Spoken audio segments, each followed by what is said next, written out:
श्री ओम करणी, श्री ओम करणी, श्री ओम करणी, श्री ओम करणी। नमस्कार।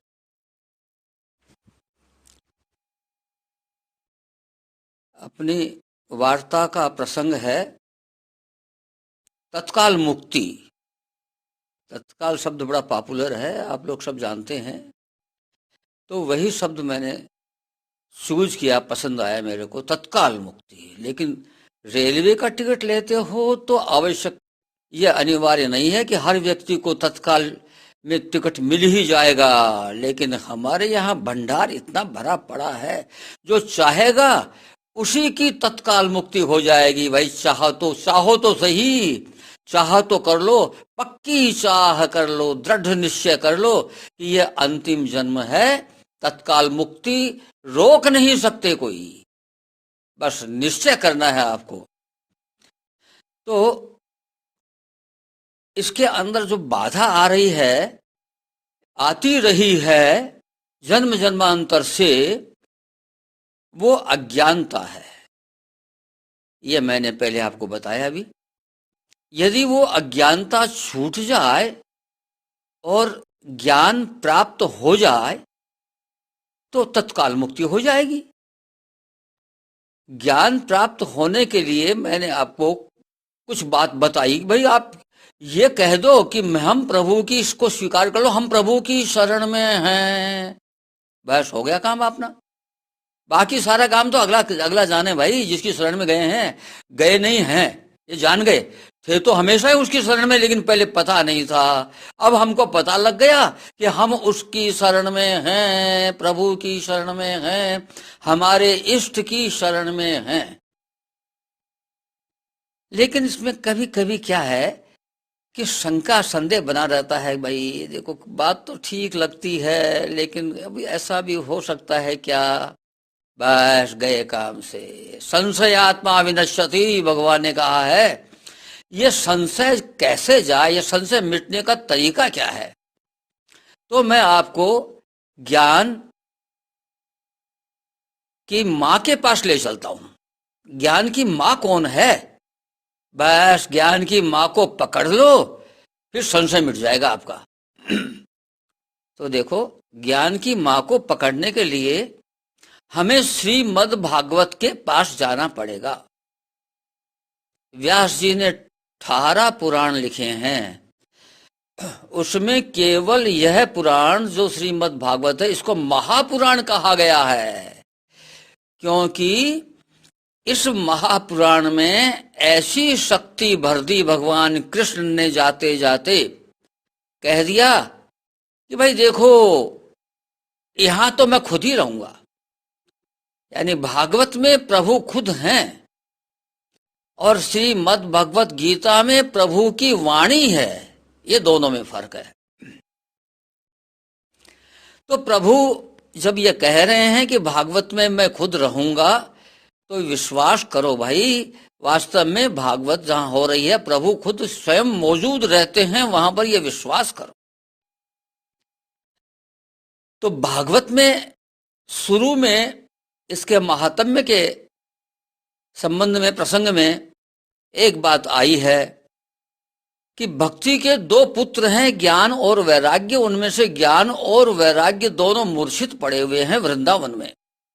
भक्ति वृंदावन में पहुंची तो बड़ी स्वस्थ और सुंदर, बहुत सुडोल, सब कुछ ठीक हो गया, लेकिन ज्ञान और वैराग्य अभी मूर्छित पड़े हैं, इनकी मूर्छा दूर नहीं हो रही है।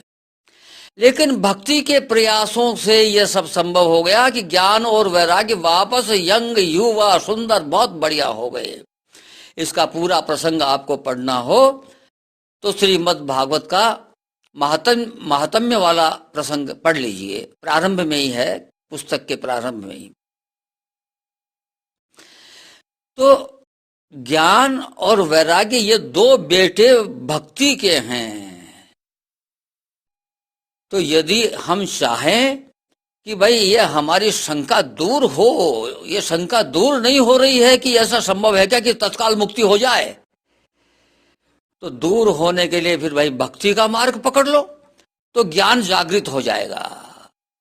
अब सवाल ये आता है कि भक्ति, अब इसका कई तरह के रास्ते देखो, कितने पंथ हैं, कितने कितने, यानी जाते तो सब समुद्र में हैं, लेकिन रास्ते कोई कोई 400 योजन का होगा, कोई 200 योजन का होगा, कोई 100 योजन का होगा।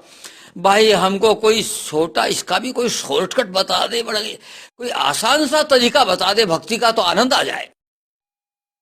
तो मैं आपको भक्ति का आसान तरीका ही बताने जा रहा हूं, क्योंकि मेरे को मालूम है क्या कि आपके पास में सब धंधों के लिए टाइम है, लेकिन भक्ति के लिए टाइम नहीं है।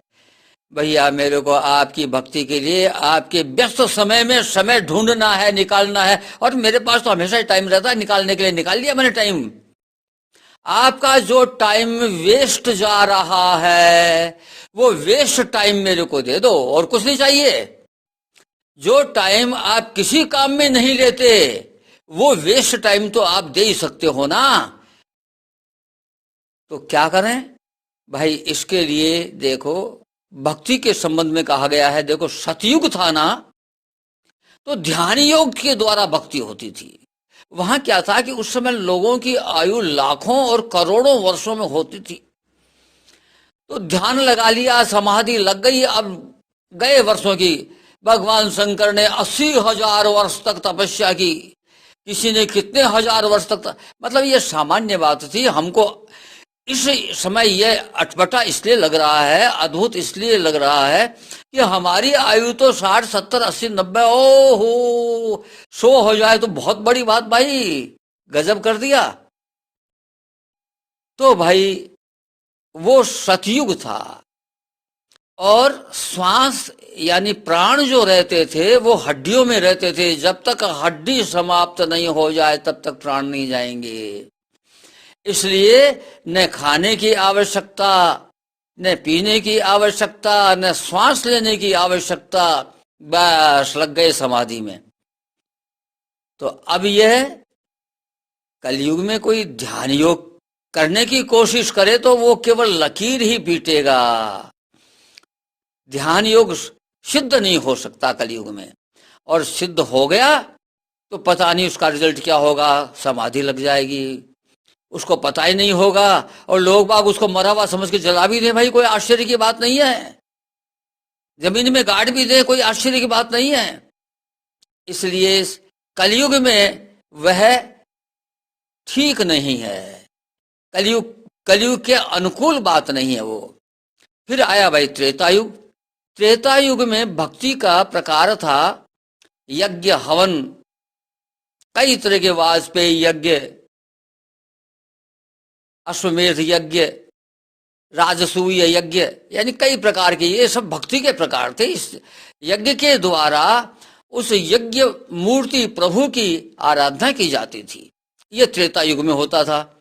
आज हम उसकी भी लीक पीटते हैं, यज्ञ के द्वारा बरसात कराते हैं, बरसात तो आती नहीं। राजस्थान में यज्ञ सबसे ज्यादा होते हैं और सबसे कम वर्षा होती है। आप देखिए तमाशा। इसके भी कई कारण हैं, क्योंकि न तो यज्ञ कराने वाले वैसे रहे, न यज्ञ में जो शब्दों में शक्ति होनी चाहिए थी वो शब्दों में शक्ति वो नहीं रही अब, और न वो सामग्रियां रही। इस कारण से सफलता नहीं मिलती। वरना द्रौपदी धृष्टद्युम्न यज्ञ से पैदा हुए थे भाई, ये तो द्वापर ही था। और अभी कलयुग तो 5,500 वर्ष ही हुए हैं, इसके पहले की तो बात है, ये ज्यादा लंबा समय नहीं हुआ है। लेकिन अब हम लकीर पीट रहे हैं यज्ञ की। फिर आया द्वापर। द्वापर के अंदर यज्ञ से बढ़कर बता दिया भाई अब यहां पूजा पाठ करो।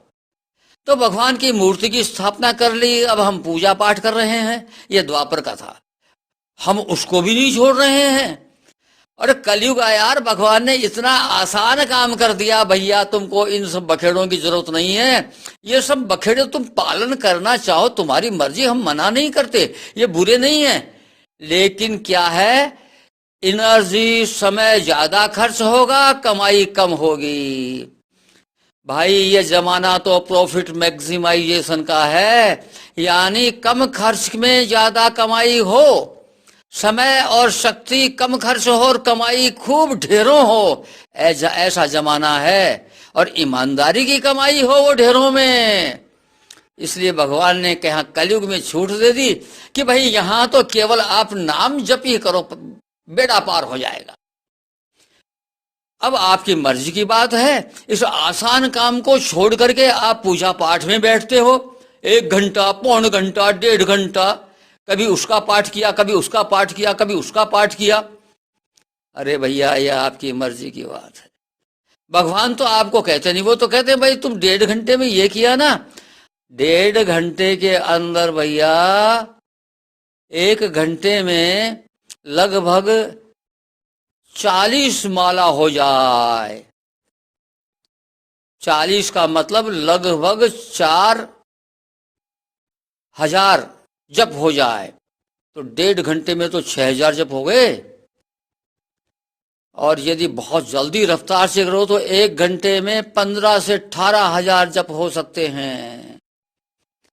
तो भाई जब ऐसा तरीका है तो फिर ये 1-1.5 घंटे के अंदर ये कर्म कांड के अंदर क्यों उलझते हो?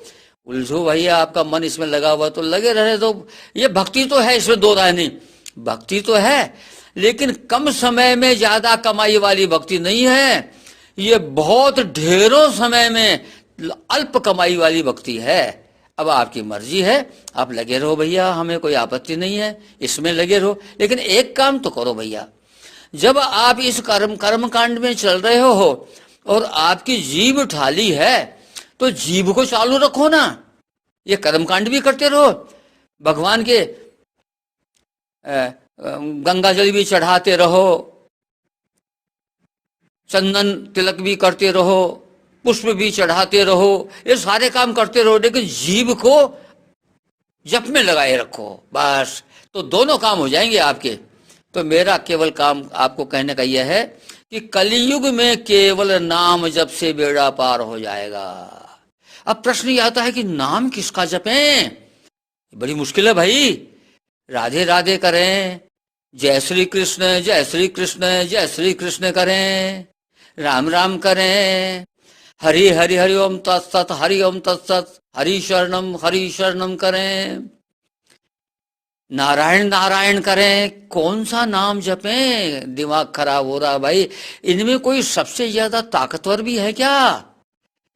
भैया मैं केवल आपको यह संदेश देना चाहता हूं कि आपको जो नाम पसंद हो वो करो, लेकिन इनमें ताकतवर तो है भाई एक नाम, और बहुत आसान है, उससे ज्यादा आसान दूसरा नाम नहीं हो सकता।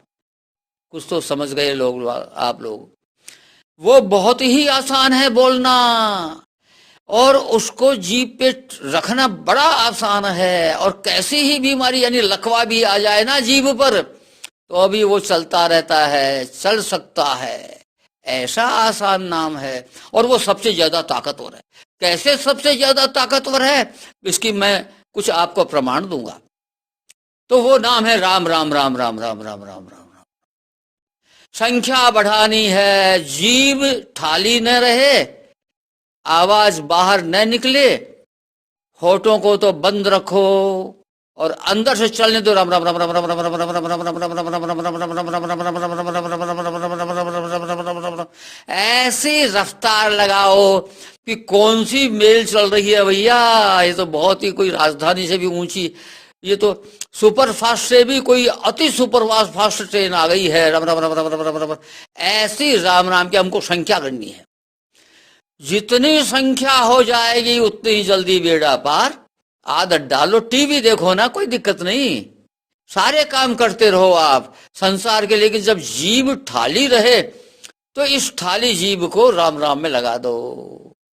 घर से दफ्तर जाते हो, मंदिर जाते हो, बाजार जाते हो, वापस लौटते हो, आपकी आंख कान दिमाग हाथ पैर सब काम कर रहे हैं, जीभ ठाली है, लगा दो इसको राम राम राम राम राम राम राम राम राम राम राम, बस राम नाम में लगा दो इसको। अब सवाल ये आता है कि भाई राम नाम सबसे ज्यादा ताकतवर कैसे है, इसका प्रमाण क्या है? देखो, भगवान शंकर का नाम तो आपने सुना ही होगा ना। भगवान शंकर राम नाम के फैन हैं। वो क्या कहते हैं पार्वती जी से? राम राम रामेति रमे रामे मनोरमे सहस्र नाम तत्युलम राम नाम वरानने। हे पार्वती, हे सुंदर मुखड़े वाली उमा, सुन तू, क्या राम राम रामेति यानी राम इति आखिरी हो गया, इसके आगे कुछ नहीं है भाई। राम राम रामेति यानी राम इति, इति हो गई, इसके आगे कोई बड़ा नहीं, कुछ भी नहीं है। राम राम रामेति रमे रामे मनोरमे, कौन सा राम? जो बिल्कुल बहुत ही सुंदर है, बड़ा आनंद देने वाला है, सबको मनोरंजन करने वाला है। मनोरमन, मनोरम माने सुंदर चीज सबको अच्छी लगती है, तो ये सब जगह रम रहा है, यानी चेतन तत्व के रूप में सब जगह राम राम है।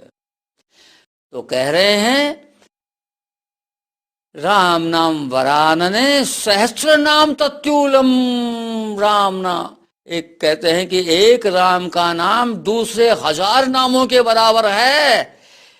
हे उमा, एक राम का नाम ले लो और दूसरे नाम 1000 ले लो तो बराबर है। सहस्र नाम तत्यूलम राम नाम वरानने। तो भैया एक उदाहरण तो मैंने भगवान शंकर का दे दिया। अब दूसरी बात और देता हूं, एक उदाहरण आपको और देता हूं। श्रीमद् भागवत में किम पुरुष वर्ष का वर्णन आता है। किम पुरुष वर्ष वह देश है, वह प्रदेश है जहां हनुमान जी का राज्य है। वहां हनुमान जी महाराज हमेशा ही विराजते हैं और राम नाम में मस्त रहते हैं। और हनुमान जी कह रहे हैं, देखो भाई, राम नाम से बढ़कर कोई दूसरा जप नहीं है। क्यों कहते हैं वो बता रहे हैं, इस बात को खुद उनके शब्दों में बोल रहा हूं कि राम, भगवान राम थोड़े से किए हुए को बहुत मानते हैं। देखिए, कह दिया ना, भगवान शंकर की बात को एंडोर्स कर दिया ना इन्होंने कि सहस्र नाम तत्वलम, उनका दिया 1000 गुण है, इन्होंने कह दिया थोड़े से किए हुए को बहुत मानते हैं। यह दूसरा उदाहरण मैंने आपको दिया। अब तीसरा उदाहरण देता हूं भाई। अरण्य कांड रामचरित मानस में आपने पढ़ा तो बहुत है, लेकिन इस बात को पकड़ा कम है। अब पकड़ लो। प्रसंग वो है, सीता जी का अपहरण हो गया। भगवान राम और लक्ष्मण जंगल में चलते हुए बुरी तरह से राम रो रहे हैं, विलाप कर रहे हैं। कभी पेड़ों से पूछते हैं, कभी हिरण से पूछते हैं, कभी किसी चिड़िया से पूछते हैं, अरे सीता का पता लगाओ, सीता को देखा क्या तुमने, इधर से गई क्या सीता, और रो रहे हैं बुरी तरह से। लक्ष्मण जी परेशान हो रहे हैं, भैया क्या नाटक कर रहे हैं यहाँ पर, हम दोनों के अलावा कोई है नहीं, देखता कौन है, क्यों रो रहे हैं ये? वो तो बड़े तुनक मिजाजी थे ना, शेषनाग के अवतार है ना, तो इसलिए वो स्वभाव है उनका। तो क्यों विलाप कर रहे हैं, किसको दिखा रहे हैं? भगवान राम जानते हैं भाई, हम दोनों के अलावा भी यहाँ पर अदृश्य शक्तियां बहुत रहती हैं सब जगह पर। तो आकाश मार्ग से नारद जी उधर से गुजर रहे होते हैं।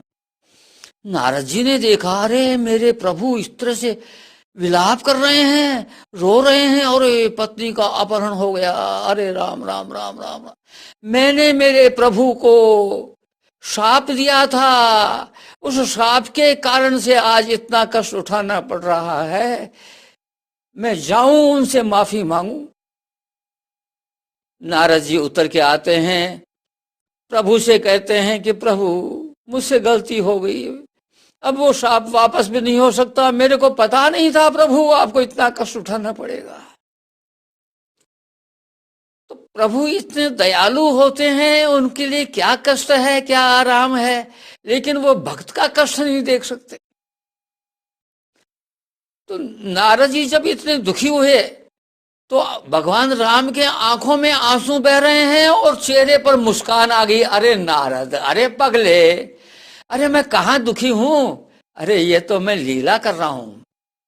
और देख नारद, तू दुखी मत हो, तुमने मेरे को शाप दिया नहीं था, मैंने तुमसे शाप लिया था क्योंकि मेरे को कोई बहाना चाहिए था मृत्यु लोक में आकर के लीला करने के लिए, इसलिए तेरे से शाप मैंने लिया था, तू दुखी मत हो।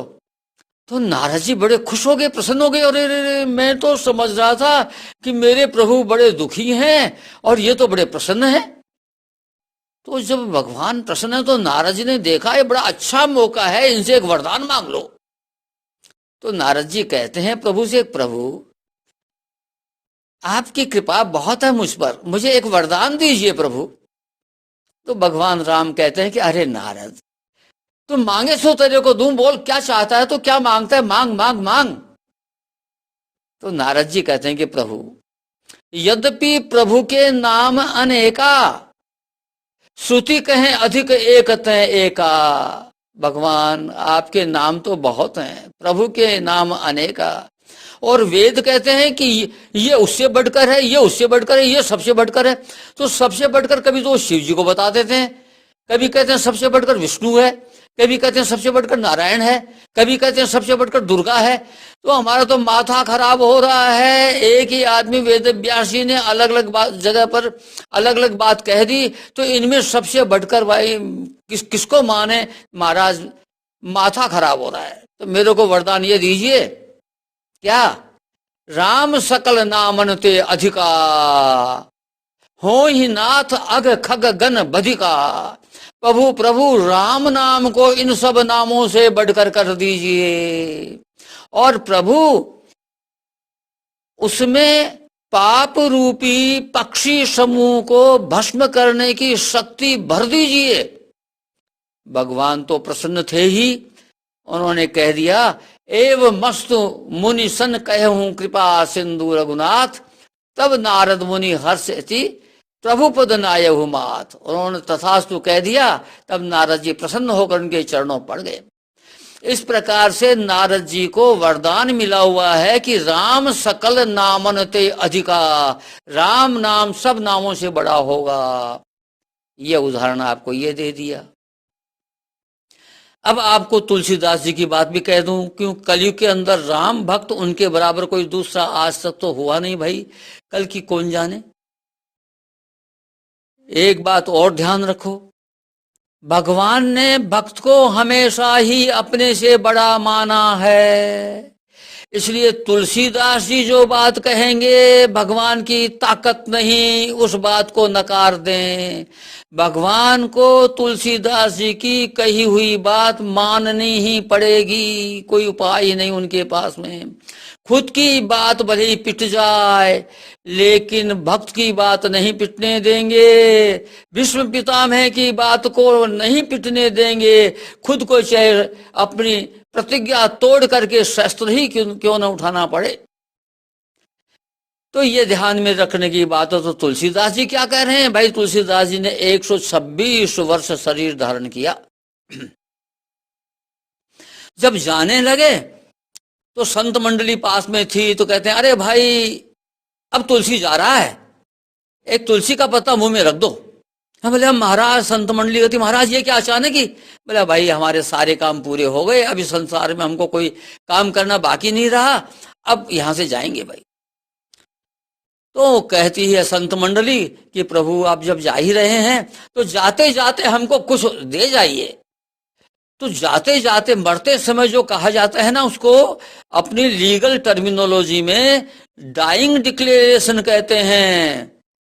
और यहाँ साधारण मानव की डाइंग डिक्लेरेशन को कोर्ट में ताकत नहीं है, कानून बना हुआ है, उसका खंडन कोर्ट में नहीं किया जाएगा, उसको स्वीकार किया जाएगा। तो भाई तुलसीदास जी की डाइंग डिक्लेरेशन हमको मिल गई, और वो डाइंग डिक्लेरेशन क्या भगवान की ताकत है क्या उसको स्वीकार न करें? उस डाइंग डिक्लेरेशन को, मृत्यु समय की घोषणा को भगवान को स्वीकार करना ही पड़ेगा। तो वो घोषणा क्या है सुनो। तुलसीदास जी महाराज क्या कहते हैं, अल्प तो अवधि जीव तामे बहु सोच पोच। अरे भाई छोटी सी तो उम्र लेके आए हो, 60 70 80 90 100, तामे बहु सोच बोझ, और बहुत सोच हुई, कभी इस चिंतन में पढ़ रहे हो, कभी इस चिंतन में पढ़ रहे हो, कभी इस चिंतन में तामे बहु सोच बोझ, करीबे को बहुत है, का कीजिए। अरे भाई बहुत कुछ करने का है, क्या क्या करता फिरेगा, क्या क्या करेगा। पार ना पुराण हूं को, 18 पुराण है, दिमाग खराब हो जाएगा पढ़ते पढ़ते। कहते पार ना पुराण हूं को, उन्होंने पुराणों को हटा दिया। अरे पुराण वुराण मत पढ़ो भाई। पार ना पुराण हूं को, वेद हूं को अंत नहीं। अरे 4 वेद हैं, वहां भी माथा खराब हो जाएगा, उनका कोई अंत नहीं है। कहां कहां पढ़ोगे, क्या क्या करोगे छोटी सी उम्र में। पार ना पुराण हूं को, वेद हूं को अंत नहीं, और वाणी तो अनेक, चित्त कहाँ कहाँ दीजिए। अरे ये तुलसीदास जी कह गए, रहीम जी कहे, कबीर जी कह गए, या फलां कह गए। अरे वाणी तो अनेक, लेकिन कहाँ कहाँ चित्त देते फिरोगे भैया। पूरी उम्र गुजर जाएगी, इन्हीं गांव में भटकते रहोगे। फिर कहते हैं काव्य की कला अनंत, छंद के प्रबंध बहु। और जब कोई भक्ति रस की संध्या हो रही है तो राग तो रसीले, लेकिन रस कहाँ कहाँ पीजिए। अरे भाई कहाँ कहाँ घूमते फिरोगे। आज या वहां भक्ति रस बह रहा है, आज वहां भक्ति रस बह रहा है, आज वहां भक्ति रस बह रहा है, भक्ति संध्या हो रही है, भजन हो रहे हैं। अरे भाई कहाँ कहाँ डोलते फिरोगे। तो अंत में कहते हैं वो लाखन की एक बात तुलसी बताए जात, लाखन की एक बात तुलसी बताए जात, जन्म जो सुधारा चाहो राम नाम लीजिए। बोलो, जाते जाते कह के गए हैं, जन्म जो सुधारा चाहो राम नाम लीजिए। यह है राम नाम ही क्यों, ये मैंने आपको थोड़े से में बताया है। बाकी तो इसके ऊपर कई दिनों तक चर्चा हो सकती है, इतना भंडार भरा पड़ा है कि राम नाम ही क्यों, कई दिनों तक चर्चा हो सकती है, लेकिन थोड़े से में मैंने आपको बता दी। थोड़ी सी बात इस संबंध में और बताऊं। तुलसीदास जी की बात मेरे को इसलिए अच्छी लग रही है कि आपके लिए बहुत बढ़िया संदेश है। तुलसीदास जी क्या कहते हैं, राम नाम क्यों, मानस में आया है, सुमिरत सुलभ सुखद सब काहू, लोक लाहू पर लोक निभाऊ। राम नाम कैसा है भाई, सुमिरत सुलभ, सुमिरत का मतलब अभी सुमिरार तुरंत, सुमिरत, सुमिरत का मतलब सुमरते ही, स्मरण करते ही, सुलभ माने रेडिली अवेलेबल, इजीली अवेलेबल, तुरंत आ जाए। विश्वास करो, इस समय मैं आवाज दे रहा हूं कि प्रभु राम, आपको विश्वास है या नहीं है मैं ये नहीं जानता, लेकिन विश्वास करो मेरा राम मेरे पास में आ गया और है, हट नहीं सकता वो। क्योंकि तुलसीदास जी की दुहाई है, वो कह के गए हैं कि ये सुलभ हैं और सुमिरते ही आ जाते हैं। तो सुमिरत सुलभ, और आके क्या करेंगे, सुमिरत सुलभ सुखद, अरे सुख पहुंचाना शुरू कर। यानी राम का काम तो केवल आपका मनोरंजन करना है, आपको मस्ती देनी है, वो आपको सुख देने लग जाएंगे। सुमिरत सुलभ सुखद सब काहू, वहां पर पापी और पुण्यात्मा का फर्क नहीं है कि ये तो मेरा बड़ा भक्त है, ये मेरा छोटा भक्त है, ये पापी है, धर्मात्मा है, ये महात्मा है। ना ना ना ना, स्त्री पुरुष चांडाल हरिजन भाई कोई हो, सुमिरत सुलभ सुखद सब काहू, सबके लिए। कैसा सुख देंगे भाई, सुमिरत सुलभ सुखद सब काहू, लोक लाहू पर लोक निभाऊ। पहले आपकी लौकिक इच्छा पूरी करेंगे भाई, ये उनकी कमजोरी है। ऐसा नहीं तुरंत आपको बैकुंठ में ले जाएं, आपके साकेत धाम में ले जाएं, ना ना ना ना, पहले आपकी लौकिक इच्छा है तो पूरी करेंगे। 2 उदाहरण मैं आपके सामने रखता हूं जो आप जानते हैं, केवल मैं आपको स्मृति दिला रहा हूं, आपकी याद जागृत कर रहा हूं, जानते तो आप हैं। और पक्की बात है, अभी सुनेंगे तो पता लग जाएगा। सुग्रीव का नाम सुना है, दोस्त था भगवान राम का, एक ही दोस्त था इतना पक्का, सुग्रीव के मुकाबले में दूसरा दोस्त नहीं था कोई भगवान राम का। लेकिन उसके भाई बाली को मार करके उसको तो बैकुंठ में पहुंचा दिया और उसको राजा बना दिया पंपासुर का। क्यों, अरे भाई, इस मृत्यु लोक में किसी एक इलाके का राजा बनना बड़ी बात है या बैकुंठ धाम बड़ी बात है? लेकिन नहीं, सुग्रीव की इच्छा थी मैं पंपासुर का राजा बनूं। तो पहले लौकिक इच्छा पूरी करते हैं।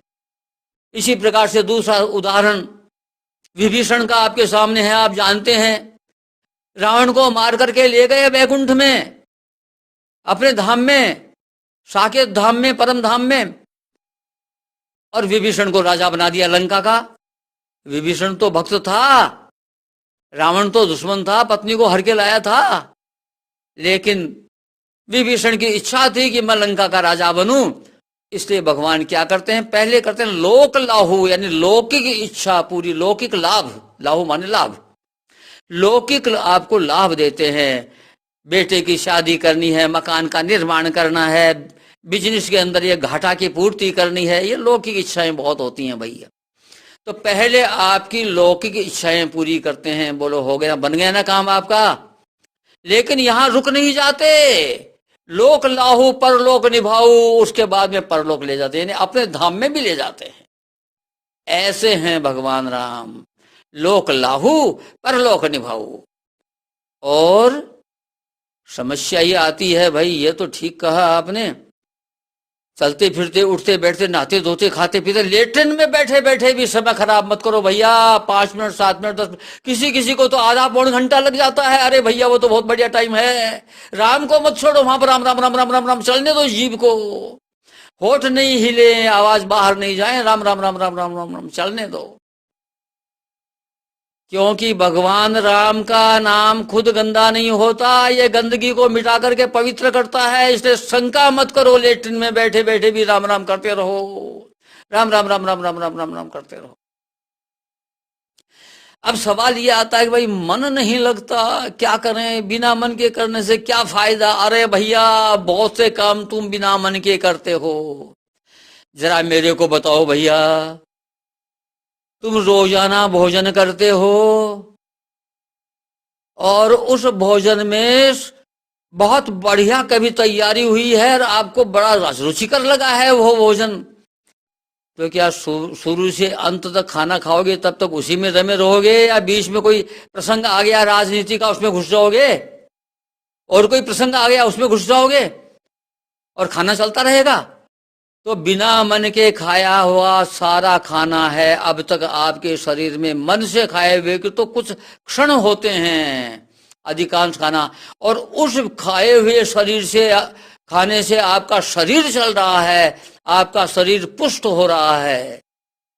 दूसरा भाई सुनो, एक मान लीजिए कि खटमल मारने की दवा पड़ी है, पास में खांसी की दवा है, बच्चे को खांसी आई, आपने भूल से खटमल मारने वाली दवा पिला दी तो बच्चा मर गया। अरे भाई, बच्चे का तो मन ही नहीं था ना, आपका मन था, आपका मन तो कहीं और था, आपने तो भूल से दवा पिलाई थी। तो भाई आप कैसे व्यक्ति हैं? जहर यदि भूल से पिला दो तो आप समझते हो कि आदमी मर जाएगा, यानी जहर पर तो आपको विश्वास है, और राम नाम रूपी अमृत पर आपको विश्वास नहीं है। और लो भाई उदाहरण, आप चल रहे हो और मान लीजिए कि कहीं पर एक किनारे पर छोटा सा अंगारा आग का पड़ा हुआ है, आपको सोच भी नहीं सकते कि यहाँ कोई अंगारा आ सकता है, कि हवा से उड़ के आ गया किसी मकान में से, आपका पैर उस पर पड़ गया, आपका मन भी नहीं है, ध्यान भी नहीं है, बताइए पैर जलेगा कि नहीं जलेगा? तो बिना मन के इतने काम हो रहे हैं, तो आप मन के पीछे क्यों पड़े हैं जी, कि मन नहीं लगता? अरे मत लगने दो भैया, मन किसका लगा है? जो कहते हैं कि मन लगाओ, उनका भी मन नहीं लगता। क्यों नहीं लगता मन? इसका कारण मैं बताता हूं, मन क्यों नहीं लगता। भगवान कृष्ण गीता में कहते हैं, इंद्रियाणाम मनस्यास्मि भूतानाम अस्मि चेतना, इंद्रियों में मैं मन हूं, यानी मन पर कब्जा किए बैठे हैं भगवान कृष्ण खुद। तो बताइए किसकी माँ ने दूध पाया है कि भगवान किसको कंट्रोल में कर लें? बहुत भक्ति करनी पड़ेगी भगवान को कंट्रोल में करने के लिए। माँ ने दूध तो पिला दिया, हनुमान जैसी माँ ने दूध तो पिला दिया अंजनी मैया ने, तो ऐसा दूध पिलावे ना तब भक्ति होती है। तो वो भक्ति कहाँ पड़ी है भैया? नारद जी जैसी भक्ति, राधा जी जैसी भक्ति, हनुमान जी जैसी भक्ति, नरसिंह मेहता जैसी भक्ति कहाँ पड़ी है? तो वो भक्ति तो है नहीं। इसलिए हम भगवान को कंट्रोल करने की क्यों कोशिश करें भाई? वो खुद ही फंसते जाते हैं, तो हम क्या करें? उसका तो उपाय हमारे पास नहीं है। लेकिन हम तो ये मान लेते हैं कि प्रभु जब आपने ये कह दिया कि इंद्रियाणाम मनश्चास्मि, इंद्रियों में मैं मन हूं, तो हम तो और मस्त हो गए कि अरे बस अब हमको मन की क्या परवाह, मन तो प्रभु है ना खुद, ये इसकी मर्जी हो जहां जाएगा हम ले जाएंगे, वहां जाएंगे क्या है ये तो अपनी मर्जी से जाना चाहेंगे, जहां जाना चाहेंगे जाएंगे, तो जाने दीजिए, ये जहां जाना चाहें जाने दीजिए। एक जगह कहते हैं, दूसरी जगह पर मैं अर्पित मनोबुद्धियो, अरे मन और बुद्धि को मेरे अर्पित कर दे। अर्पित करने का मतलब ये मान ले कि ये तेरे नहीं मेरे हैं, यानी वहां तो मन के लिए कहा था या मन और बुद्धि दोनों के लिए कह दिया, गीता की जी बात है। तो भगवान कहते हैं मैं अर्पित मनोबुद्धियो। अरे भाई आप मन और बुद्धि को अपनी क्यों मान रहे हो जी? बस घाटा यही है कि अभी हम शरीर मन और बुद्धि इनको अपना माने बैठे हैं, जबकि ये आपके हैं ही नहीं। भगवान ने इन पर कब्जा कर रखा है। और उमा दारू जो सत की नाही, सभी नचावत राम गोसाई। जैसे भगवान शंकर ने कहा पार्वती जी को कि अरे पार्वती, उमा दारू जो, जैसे कठपुतली वाला कठपुतली को नचाता है, वैसे ये राम गोसाई सबको नचाता फिरता है। तो जब हमारे मन और बुद्धि पर भगवान खुद बैठे हुए हैं, खुद कंट्रोल किए हुए हैं, तो फिर भाई हमारी ताकत कहाँ? इसलिए मन की परवाह मत करो। दूसरा एक उदाहरण भागवत में आता है, अजामिल का उदाहरण बहुत बढ़िया आता है। खूब पापी था, लेकिन उसका मोह था भयंकर। छोटे बेटा का नाम नारायण था, उसमें बहुत भयंकर मोह था।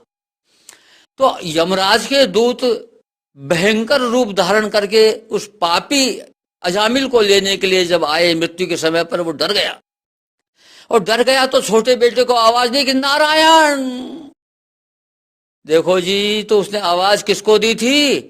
बेटे को, मोह के कारण। तो देखो यहां मोह भी है शरीर का, और आवाज भी भगवान को नहीं दी, बेटे को दी थी। लेकिन वहां पर घंटी बज गई नारायण के यहां पर, और तुरंत वहां के पार्षद आ गए उसको लेने के लिए और बैकुंठ धाम में ले गए उसको। तो आप देखिए, इसलिए मन की चिंता मत करो, मन को अपना काम करने दो, परवाह मत करो इस मन की। तो ये देखो, जब राम राम में लग जाओगे ना, तो सारा काम, ये राम क्या है? आपका सारथी है। जैसे महाभारत के युद्ध में भगवान कृष्ण अर्जुन के सारथी थे, वैसे ही आपको बनाने की जरूरत नहीं पड़ेगी। भगवान कृष्ण को रिक्वेस्ट की थी क्या अर्जुन ने कि प्रभु आप मेरे सारथी बनो तब मेरी पार पड़ेगी? ना ना ना ना ना, वो तो खुद ही सारथी बन गए। तो आपको सारथी के लिए किसी को रिक्वेस्ट नहीं करना पड़ेगा, ये राम नाम आपका सारथी बन जाएगा। और तमाशा यह है कि कुछ समय तक तो आपको बोलना पड़ेगा, आपको अभ्यास करना पड़ेगा, और फिर से ये राम नाम आपको ऐसा पकड़ेगा कि आप देखोगे अरे मैं तो सोया हुआ था और मेरे को तो ऐसा लगा कि मेरे को तो रात को नींद में भी राम राम चल रहा था। अरे वाह, आनंद आ गया, मजा हो गया, खूब मस्ती आ गई। ऐसा ही है राम। तो भाई मन जाए जहां जाए, जाने दो। तो एक बात तुलसीदास जी ने ये कही, और एक बात और कहूं। उन्होंने कहा है कि भाव को भाव अनख आलस हूं, राम जपत मंगल सब दिशि हूं। राम जपत मंगल दिशि दश हूं। क्या कह रहे हैं तुलसीदास जी? अरे भाई, कोई भाव से जपे, यानी मन से जपे, बहुत अच्छा। कुभाव, बिना मन के जपे, जैसे उसने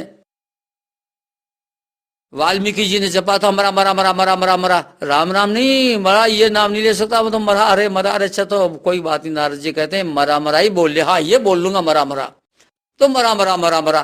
तो बताइए मरा बोलने में कौन सा भाव आया जी उनके पास में? कोई भाव आया क्या? कोई भाव नहीं आया, कुभाव था उनके पास, भाव कुभाव, अनख दुश्मनी से, कंस रावण ये दुश्मनी से दिन भर उन्हीं के बारे में सोचते रहते थे। भाव कुभाव अनख, आलस हूं, पड़े पड़े खाट पर, उठा नहीं जाता, ठंड लग रही है, सर्दी में कैसे निकलें, रजाई के बाहर कैसे निकलें। अरे भाई पड़े पड़े आलस में ही बोल लो राम राम राम राम, इसमें क्या जाता है, जीभ को चालू रखो ना, जीभ को सर्दी नहीं लगती और सबको सर्दी लगती है। भाव कुभाव अनख आलस हूं, राम जपत मंगल दिशि दसों, दसों दिशाओं में मंगल ही मंगल है। राम जपने से दसों दिशाओं में मंगल ही मंगल है।